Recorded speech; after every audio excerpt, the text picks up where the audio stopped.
At the conclusion, we're gonna have a couple of microphones that go around, and anybody who has a particular memory of Sally and omit any of the swear words that she would use if she happened to miss it. But nonetheless, that's our plan. So I think first I want to talk about Sally's introduction to the game of golf. She did not come from a place that she played golf as a youngster. It was late in life, and she decided, gosh, I think maybe I'd like to try that game. She was an athlete, as you saw. She played softball and she was a cheerleader.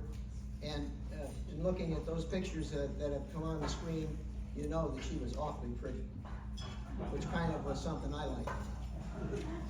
Anyway, her initiation to golf, she'd go out with a girlfriend of hers and they'd get a push cart and they'd go play a real dog track. And they weren't very good at all. And the way that she would measure how she would do is in any hole that she played, after they count the score to put it on the scorecard, if it had a name, it was a good hole. Quintuple bogey, okay, we can put her on down there. So that was her introduction to golf. She loved it, and as all of you know who have played any golf with her, she obviously did really well and got a lot better. And as you heard from the stories over there, she loved tournament golf. She was competitive. She loved to help her team in any way that they could. She'd keep the scorecard. She'd get them ready for the event. She just loved the game of golf. And the reason I'm telling you this is because one of the themes that started 3.5 years ago now was what I call the question of the day: can I still play golf? So I'll get back to that because it appears as time goes on, and I'm going to give you a travel log of what this period of time has been like. Back to December 14th of 2020, we're back in Toledo, and as I mentioned, Dr. Judas, she had an appointment because things were not exactly right, and so she went to Dr. Judas to see how things were. To his credit, she had a DNC, and he didn't like it. And so that was December the 18th, 2020. He immediately called on his own. Dr. Phibbs, Barb, and Garth are here today. And Garth was a gynecological oncologist and a good friend of ours and a good friend of Dr. Judas. And so he sent the information over to Garth. We had an appointment in his office December the 21st or 22nd, I'm not sure. It was during COVID.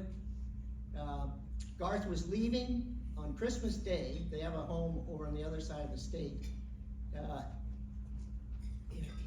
They made all of the lab work, biopsies, everything take place. Think of that. It's the 18th, she's in her gynecologist's office. The 21st, we're in Garth's office. Christmas Eve, Garth operated on Sally, a complete hysterectomy.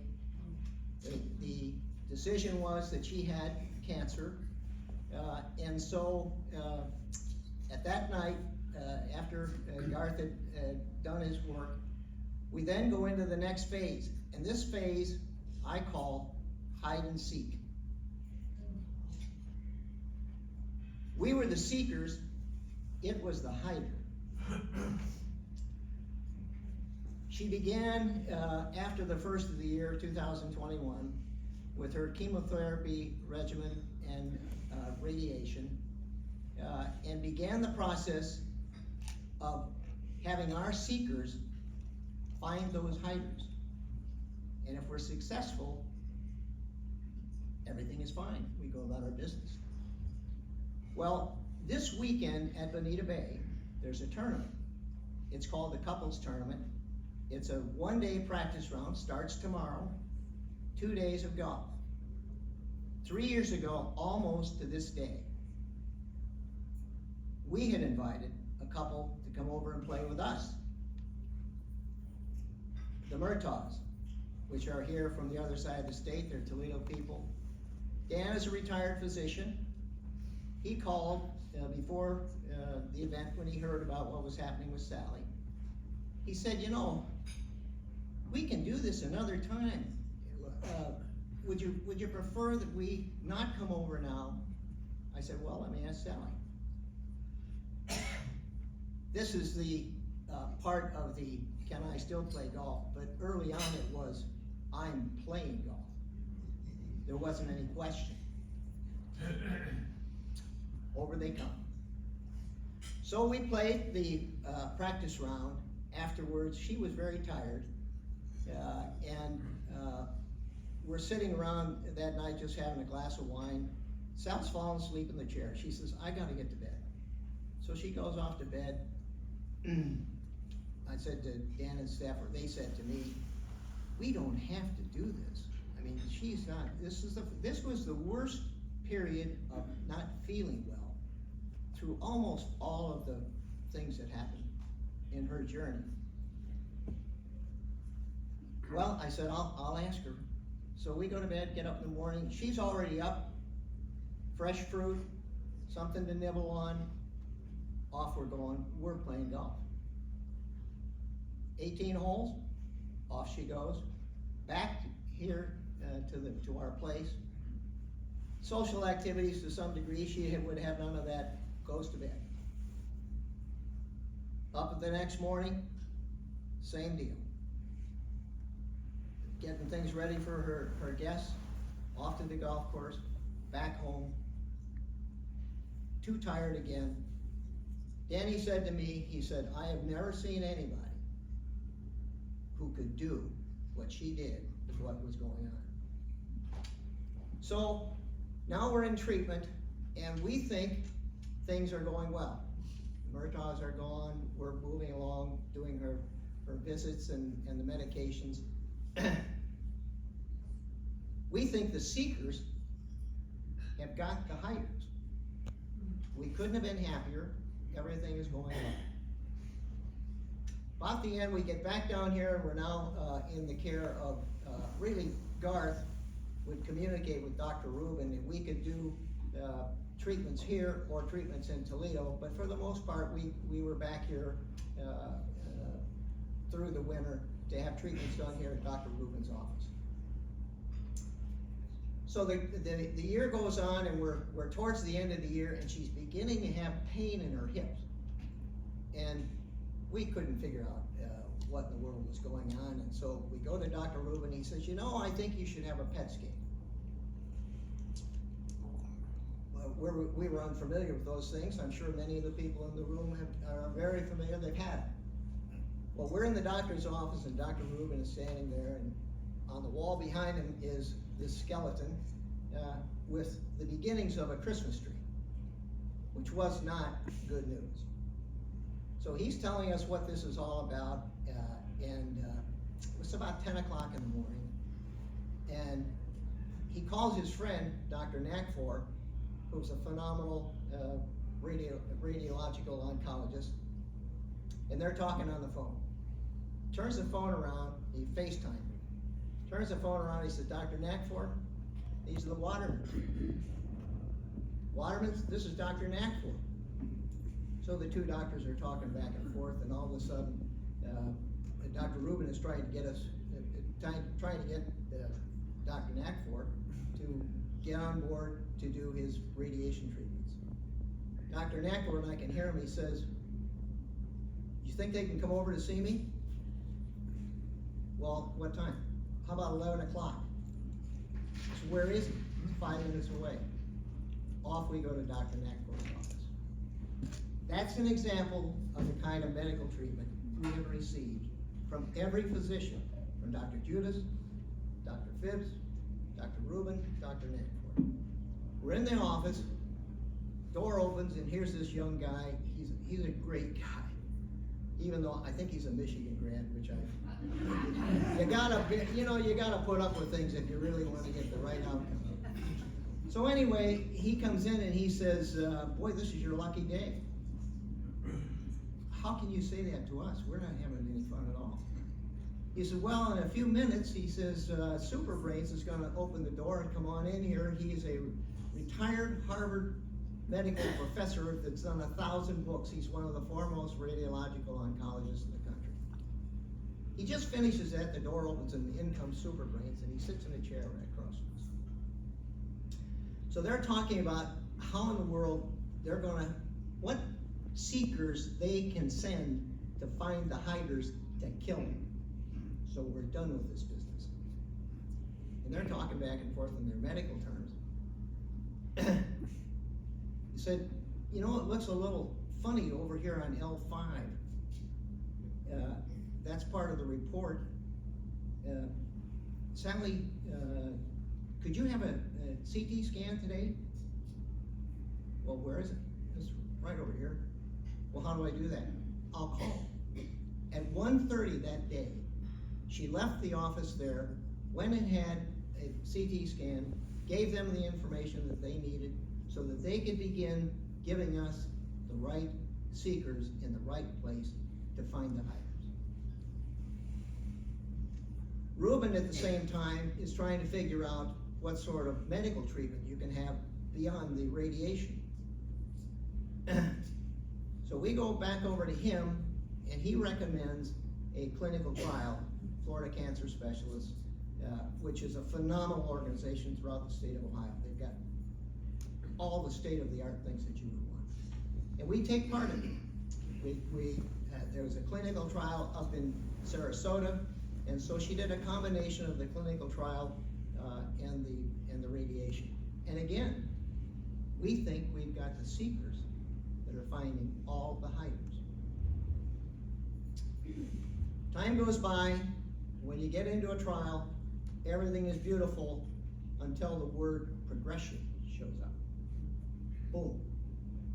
You're out of the clinical trial, and now we're back to square one. She's had the radiation. We think everything is great, but it's not great. I forgot one thing. The last question she asked of Super Brains as he's in there trying to determine what to do with the radiation is, can I play golf? Super Brains sits for a minute, and he turns around and he looks up behind her, comes back. Yes, you can play golf. Well, she looked like she'd won the lottery, right in the middle of a mess. She's okay, she can go forward. So time goes on, we go through the trial, doesn't work, we get bounced out. Now we're back to try to find treatment again. So in the doctor's office, we begin with the chemical type of treatments, and everything is, again, going along well. We think we've got the seekers that are finding the hiders. So it gets to early, let me think about this, early 2023, and that the regimen that we're on is now no longer working again. So we gotta find another one. So we find the new regimen, and the hiders have beaten the last one, and we get back to Toledo, and it's early June.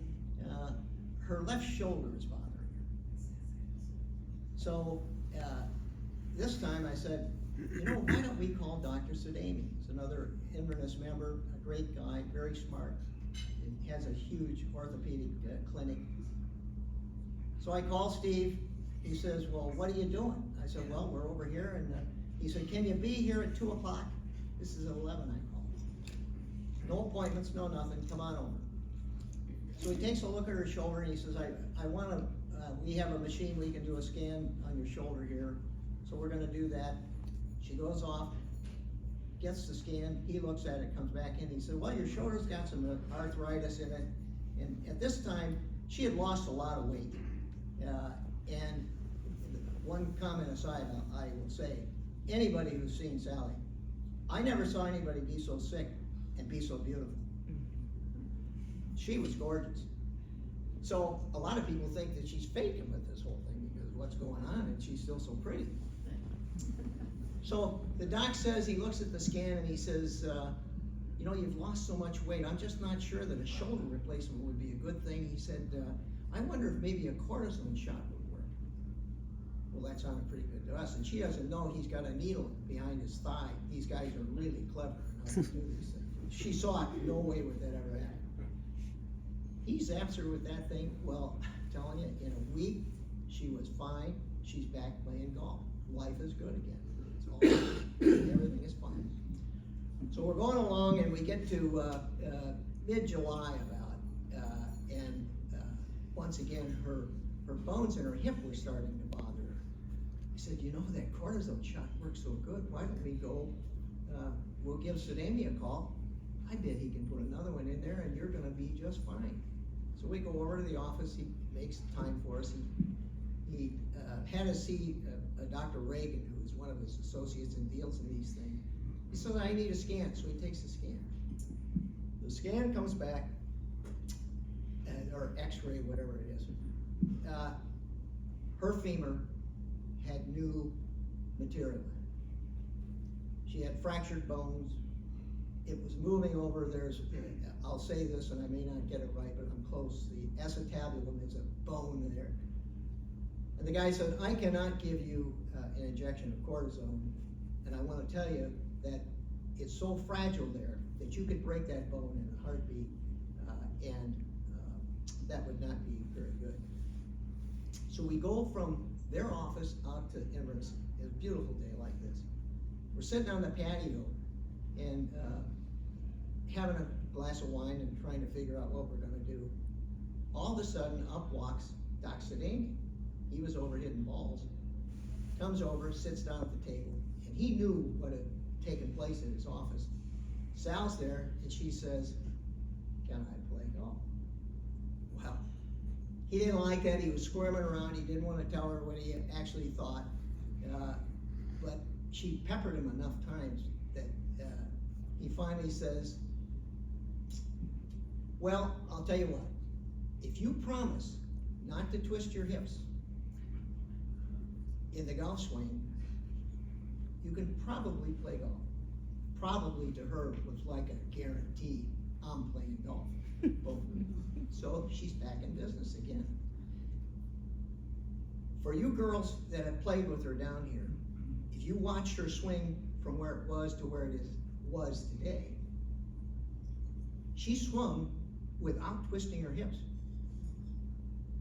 I will tell you this, that each of you sitting in the room that plays the game, if you hit the ball in the center of the club face, it goes just as far. So forget about her. She hit the ball, she's out there playing and having a good time.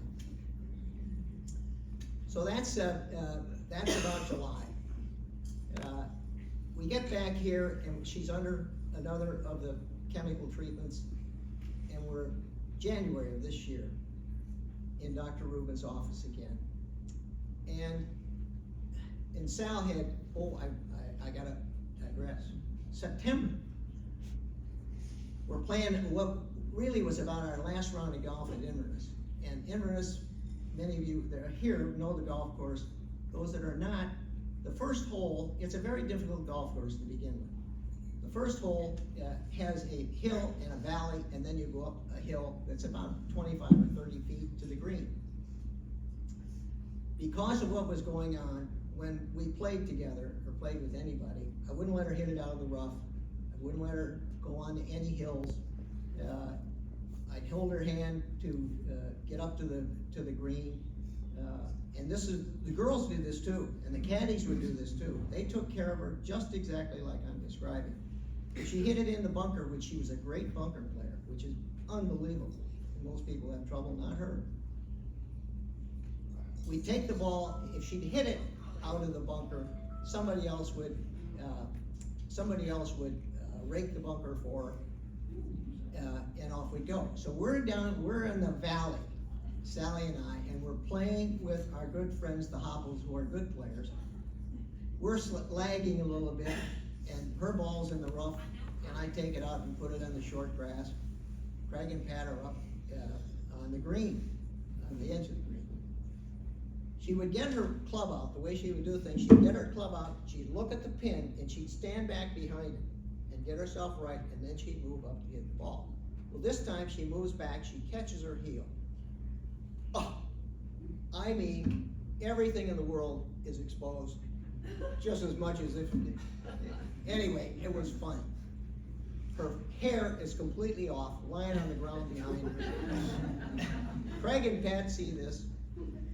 They come running down the hill, and she says, well, this is what it is. Take a look, you know. That was Sal. I don't think she hit the ball from there. We got up to the green. We played 9 holes ago. That was Sally. She was not going to be defeated, and we were going to go ahead and play. Well, that was very much about the end of our ability to play golf. I know when she got down here, and it was referenced that the girls would do whatever they could. They wanted her to be along, but she knew that she was taking so long that it was not favorable to the golf course or to the group that she is with. So we're with Dr. Rubin in January, and he proceeds to tell us, you have had every known standard of treatment that we can give to you. The only thing left are a couple of experimental things that, quite frankly, if I did them, I could be accused of malpractice. They would make you sicker, and they would probably end your time before doing nothing. It was at that time that we decided that we would go and engage hospice and begin the process, which has led us to where we are today. I can tell you from that point forward, the people, the outpouring of people that came and visited Sally in our home, we found a method that we could, rather than go out, which was terribly difficult, we'd invite a couple or two, come over, have a glass of wine, a little snack or something, and that was really our social life, and it was so valuable for her and valuable for the people that came. Those that had the opportunity to get a smile from her, get a reaction from her, I'm sure it meant as much to them as it did to Sally, and there's no doubt in my mind that it prolonged the time that she was with us. I can tell you that at the end of, or during that period of time, we knew that the game was over. That the Hiders finished the game 1-0 over the Seekers. That's just the way it is. As I think back and I reflect on our relationship from the first time I saw her,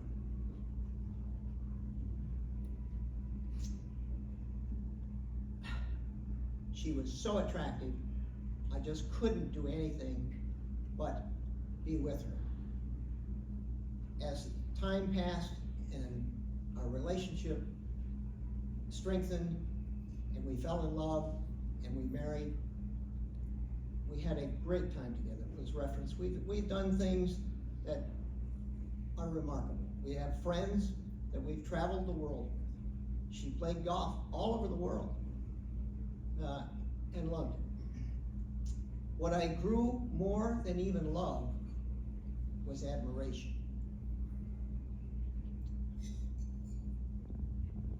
You heard of her qualities. Every one of them is valid.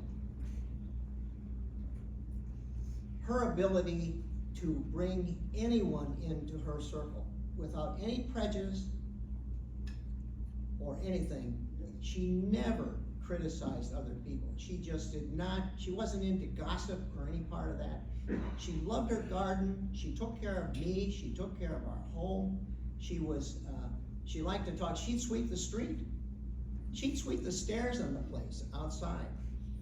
She says, well, I'm Polish, you know. And there you go.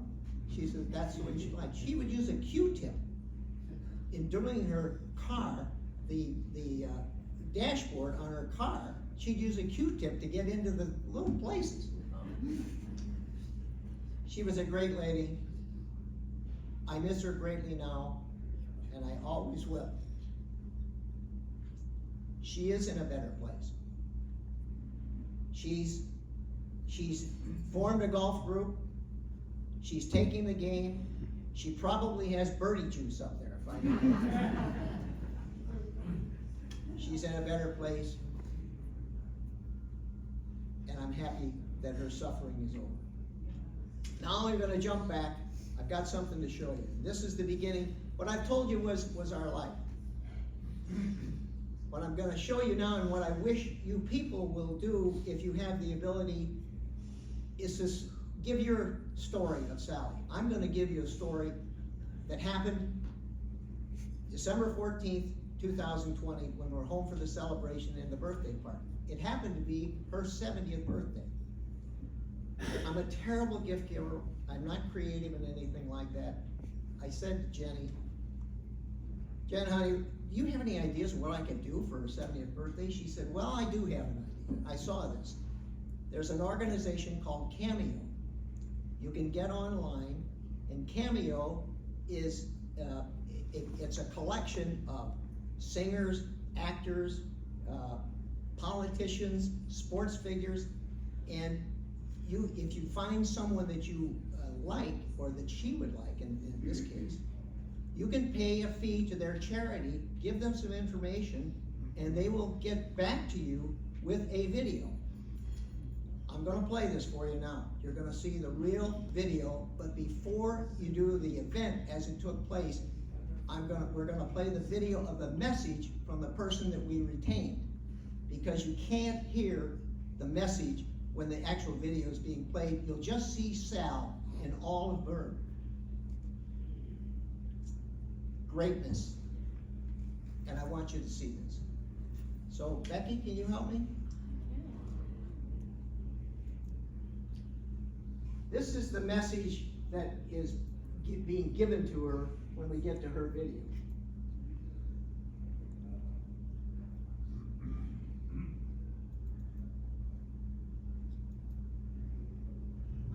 Hey Sally, this is Coach Urban Meyer. I wanted to wish you a happy 70th birthday on December 18th. This is booked by Tom. I understand you're a big-time Ohio State fan with two of your kids are Ohio State grads. You support Florida Gulf Coast. That's where my daughter went to school. You're a senior golf champ at Inverness, and you're going to be a scorer at the Solheim Cup. You got a lot going on.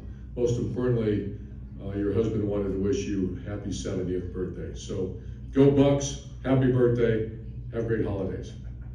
So that's the message that's going to be played as it's being shown in our house with some of the family there, and Sal's reaction to it. So if you listen, this is pretty good. We just had a phone call. Who is it? Put your glasses on. Hey Sally, this is Coach Urban Meyer. I wanted to wish you a happy 70th birthday on December 18th. Hi, Urban! This is pretty cool. You support Florida Gulf Coast. That's what my daughter went to school. You're a senior golf champ at Inverness, and you're going to be a scorer this Solheim Cup. Most importantly, your husband wanted to wish you a happy 70th birthday. So go Bucks, happy birthday, have great holidays. Go Bucks! We called you on your birthday. How did you get there? He knows him. He's got connections. I have to. Yeah. I'll send that on Facebook. Yes. So that's Sal.